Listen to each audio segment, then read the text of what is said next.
Waouh, waouh, waouh, waouh, waouh.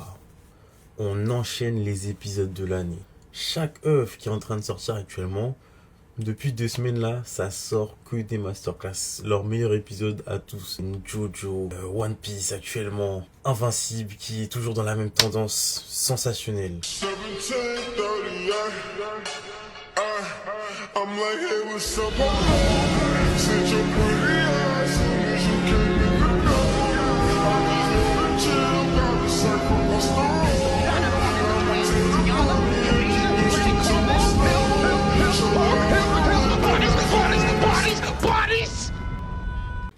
On se retrouve donc pour l'épisode 5 d'Invincible. Et cet épisode-là, je sais pas si je vais avoir les bons mots, si je vais être assez juste pour décrire ce que j'ai ressenti pendant l'épisode. C'était incroyable. Et une leçon qu'on a pu apprendre dans cet épisode, c'est que quelqu'un qui veut protéger sa famille, il peut devenir réellement...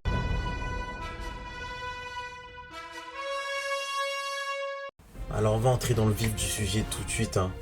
On aura Nolan qui est arrivé avec Allen l'Alien donc pour venir expliquer la situation, qu'ils ont besoin de Mark, qu'ils ont besoin d'Invincible pour la guerre contre l'Empire Viltrumite, qu'ils ont besoin de ces forces-là pour, avec Ted Jacket également, pour confronter donc cet empire qui est prêt à tout pour reprendre sa puissance d'antan. Et là on va entrer donc dans des moments plus émotionnels avant de partir faire la bagarre. Donc Nolan qui veut avoir sa rédemption, en tout cas qui a décidé de vivre tel quel, de chercher à se racheter toutes ses erreurs à travers toute la vie, les milliers d'années peut-être qu'il lui reste à vivre. Et ben là on aura plusieurs questions par rapport au pardon, par rapport à la rédemption, par rapport aux conditions. Qu'est-ce qui fait qu'on peut accepter le pardon de quelqu'un? Qu'est-ce qui fait que ça peut être légitime ou non? Est-ce que tu as en droit de demander aux autres de te demander pardon? C'est toutes ces questions-là qui vont être abordées, notamment avec Mark qui comprend plus facilement en tout cas que Debbie, que sa mère, que voilà, il y a certaines choses qu'il faut pouvoir fermer les yeux, même si c'est très compliqué. Ils ont vécu l'enfer, Nolan clairement il leur a fait vivre l'enfer, presque qu'il leur a fait dans la saison 1. Et bon, Mark qui a une sorte de remords, mais il accepte malgré tout. Pour ce qui est de Debbie, elle, ça passe beaucoup moins bien. Donc Nolan est descendu dans la maison pour avoir une conversation avec elle, pour la revoir. Il a essayé de la gérer un peu, il a fait son light skin là, il lui a fait ses petits tours de passe-passe, il a essayé de lui glisser des mots doux, bon, ça n'a pas marché. Donc Debbie qui s'est acharnée sur lui, qui a mis des coups de poing, elle a même fini par s'ouvrir, on voit vraiment que les Viltrumites c'est du béton armé. On voit que Nolan est sincère dans sa démarche, qu'il veut se racheter, qu'il regrette toutes ses erreurs. Mais en même temps, est-ce qu'on peut en vouloir à Debbie d'être dans sa position de tu pourras jamais racheter tout ce que tu as fait? Et en fonction des personnes, en fonction des valeurs de chacun, que ce soit religieux ou même sans parler ça, le pardon c'est une question qui est très importante, qui touche un peu à tout le monde. En tant qu'humain, on se blesse les uns les autres de diverses façons. Et là, Debbie, c'est légitime. Je pense que chacun d'entre nous dans une telle situation, ce serait très compliqué d'avoir la personne en face de soi, de pas péter un plomb sur le cou, de se dire ouais, je vais lui pardonner, je vais fermer les yeux sur ce qui s'est passé, croire que cette personne a changé, croire que elle peut devenir une autre personne, que les choses peuvent être arrangées. Il y a des séquelles malheureusement qui vont rester à vie, que ce soit pour Debbie ou pour toutes les personnes qui ont été blessées par Omni-Man. Parce qu'effectivement, on voit notamment ensuite avec sa conversation avec Hart, c'est pas seulement un héros qui a pété un plomb. C'était le symbole, en quelque sorte, le héros le plus puissant de la Terre, donc Omni-Man, qui a tourné le dos à cette même Terre en représentant son plus grand ennemi. Et il l'a fait d'une manière tellement froide et désintéressée, notamment à travers ses mots, ses paroles, à travers ses actes. Il a tabassé tout le monde, il a détruit totalement Chicago, il a fait des trucs de fou furieux dans le métro. On se rappelle quand il a tenu le crâne de Mark, il a traversé tout le métro, des immeubles qui pètent. Voilà, Omni-Man, Nolan Grayson donc, a fait des trucs de fou. Il a fait des trucs de fou et ça engendre une énorme déception parce que c'était The Hero. C'était The Hero. Omni-Man est devenu l'ennemi public numéro 1 en quelque sorte. Donc la conversation entre les deux parents donc, se termine comme ça. Debbie qui ne pardonne pas. Omni-Man, donc Nolan qui... Il a l'air d'être touché dans son ego, mais à quoi il s'attendait le gars en même temps? Bon, ça sera dit plus tard dans l'épisode. C'est vrai qu'il n'a pas l'habitude qu'on lui dise non. Ce qu'il veut, il s'en empare. Mais en étant devenu humain, entre guillemets, hein, ça nous fait penser un peu à Vegeta, ce côté du je suis venu en tant que guerrier d'autres contrées, d'autres pays, d'un autre monde, et je suis très dur, je suis un guerrier, je suis venu accomplir ma mission, je suis pas pareil que vous, terrien. Et à leur contact, petit à petit, il s'adoucit, il devient une autre personne, sa vision, ses valeurs évoluent, elles changent totalement, et ce qui fait qu'il y a une sorte de conflit intérieur que, bah, maintenant on l'a plus trop, hein, il est vraiment totalement aligné avec les valeurs humaines, en tout cas les valeurs terriennes plutôt, et les valeurs Viltrumites, il les a totalement rejetées. Cependant, ça vaut que pour lui. Les gens qui le voient, ils peuvent pas se dire que ouais, ils lisent pas dans le cœur. Les gens ils sont pas dus en fait, ils peuvent pas savoir ça. Et même en le sachant, certaines personnes décideraient que non, ce que tu as fait c'est trop grave. Peu importe ta position de cœur, peu importe à quel point tu veux chercher à te racheter, ça ne sera jamais effaçable. C'est une tâche indélébile sur la vie de toutes les personnes qui ont subi ce que tu as fait. On a ensuite donc Tech Jacket qui apparaît. Moi au début je pensais que c'était pas lui parce que je l'ai vu un peu dans les comics du coup et c'était un homme, hein. Si je dis pas de bêtises, c'était un homme assez classe d'ailleurs, hein, avec sa coupe un peu voilà. Et bah là finalement ils ont fait un changement, hein, ou alors c'est quelque chose que j'ai mal compris. Ils ont fait un changement donc pour l'animé, un peu comme avec la copine de l'ex-copine de Mark, donc Amber, qui était une jeune blanche blonde, et dans l'animé donc là, la série animée, c'est donc une fille noire. Bon, c'est des changements, moi je l'ai pas connu vraiment le Tech Jacket, mais c'est vrai qu'avec toutes les images que j'ai vues, ça m'a un peu surpris. Donc Tech Jacket qui nous fait une petite démonstration, hein, de ses pouvoirs, de sa puissance, avec Allen qui vient le recruter. Voilà, c'était intéressant. Comme j'ai dit dans l'autre review, c'était déjà joué, hein. Franchement, Tech Jacket, on savait que il allait rejoindre la cause. Enfin, elle, du coup, en l'occurrence. On a ensuite donc Oliver qui apprend pour la guerre contre l'Empire, qui va se dérouler dès demain. Ils vont partir. Il va partir en fait, il va venir avec eux. Au début, Debbie et Mark sont pas d'accord, mais au final, force est de constater que de 1, ils ont besoin de sa force, et de 2, même si ils veulent le protéger, s'ils finissent par perdre, quand l'Empire va arriver sur Terre, il va mourir, il ne pourra rien faire, tout le monde sera foutu. Donc il faut mobiliser toutes les puissances possibles pour affronter l'Empire. Et Oliver, moi, je me répète, mais je l'aime de plus en plus. C'est vraiment... C'est un adolescent, c'est vrai qu'il peut être têtu, c'est vrai qu'il voilà, il a ce côté où parfois tu dis t'es un peu casse-cou.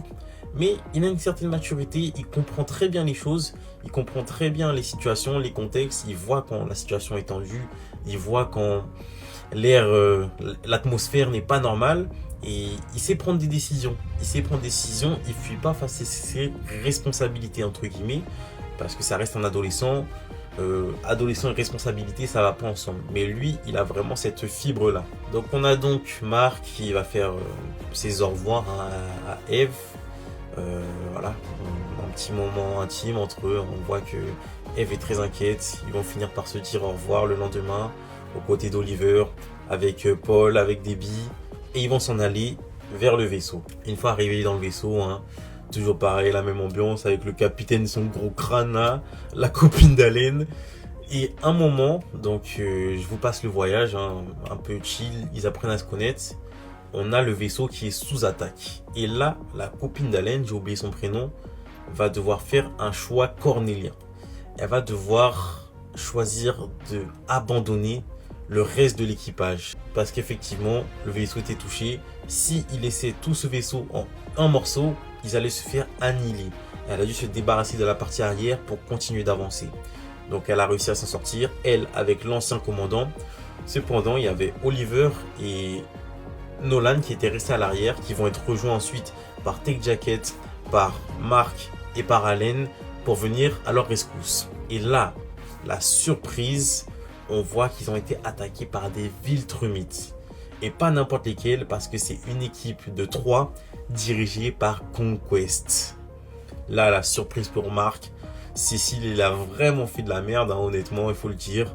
Bon, il découvre sur le tas, et là, on voit que il veut se débarrasser de lui. Il rigole plus du tout. Donc, des grosses séquences de fight. Hein, on voit que Mark, maintenant en tout cas, il est plus puissant que les Lucan, tout ça là, le Renault avec son crâne chauve. Quand il était en vie avec lui, il l'envoyait bouler. Oliver, c'est mon gars, hein, mais qu'est-ce qu'il se fait fracasser lui à chaque fois qu'il a un combat, c'est une dinguerie. C'est un vrai sac de frappe. Il se fait goumer. Et en tout cas, il est courageux, hein, parce que se faire goumer comme ça à chaque fois, et tu reviens, il allait tout seul face à Conquest. Bon, il allait se faire tuer une deuxième fois. Heureusement que Nolan était là, au petit soin avec lui pendant tout l'épisode. Hein. Ça démontre encore sa manière, comment il a évolué. Parce que on rappelle que dans la saison 1, là, c'était le même Nolan qui a tabassé son fils. Il l'a tabassé quasiment à mort.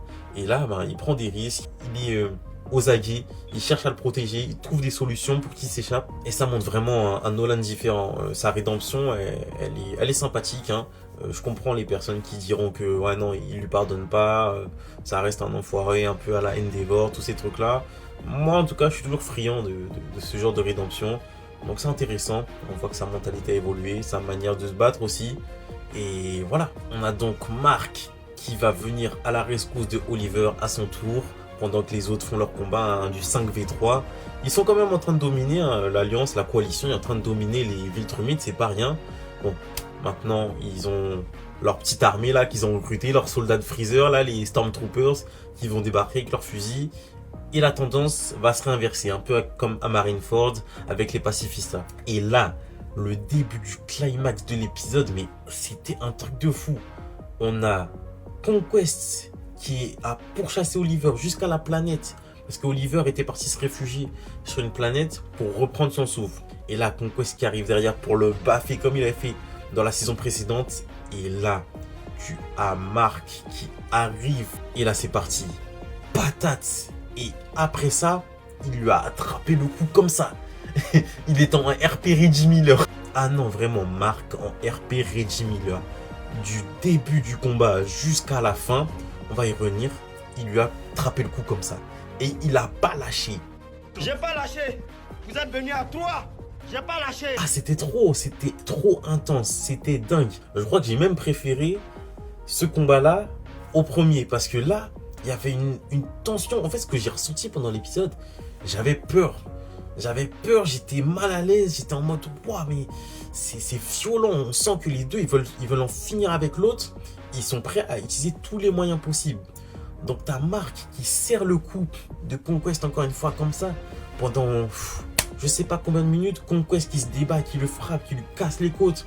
Il l'envoie voler à gauche, il l'envoie voler à droite, devant, derrière.